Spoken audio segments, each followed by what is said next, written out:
తిహార్ జైలుకు వెళ్తున్న తొలి ముఖ్యమంత్రి కేజ్రీవాల్. సునీత కేజ్రీవాల్ ప్రయత్నం వృధా. ఢిల్లీ లిక్కర్ పాలసీ కేసులో ముఖ్యమంత్రి అరవింద్ కేజ్రీవాల్ కు ఎదురు దెబ్బ తగిలింది. కేజ్రీవాల్ కు ఢిల్లీలోని రౌస్ అవెన్యూ కోర్టు ఏప్రిల్ 15వ తేదీ వరకు 14 రోజుల జ్యుడిషియల్ రిమాండ్ విధించింది. కేజ్రీవాల్ కు కోర్టు విధించిన ఈడీ కస్టడీ ముగిసింది. దీంతో ఆయనను సోమవారం కోర్టులో ఈడీ అధికారులు ప్రవేశపెట్టారు. ఈ క్రమంలో కేజ్రీవాల్ కు కోర్టు జ్యుడిషియల్ కస్టడీ విధించింది. ఈ నేపథ్యంలో కేజ్రీవాల్ ను ఢిల్లీలోని తిహార్ జైలుకు తరలించనున్నారు.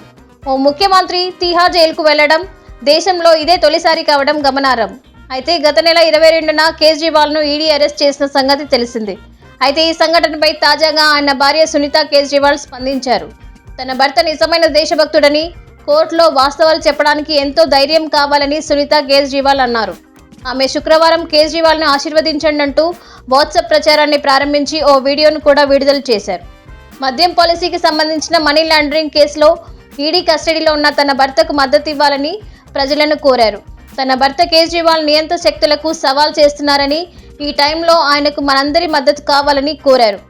కేజ్రీవాల్ ను ఆశీర్వదిస్తున్నామని అందరూ సందేశాన్ని పంపించాలని కోరుతూ వాట్సాప్ నంబర్ని షేర్ చేశారు. కేజ్రీవాల్ కు ప్రజల మద్దతు ఇవ్వాలని కోరిన 3 రోజుల్లోనే కేజ్రీవాల్ తిహార్ జైలుకు వెళ్లటం ఆయన భార్య సునీత కేజ్రీవాల్ జీర్ణించుకోలేకపోతున్నారు.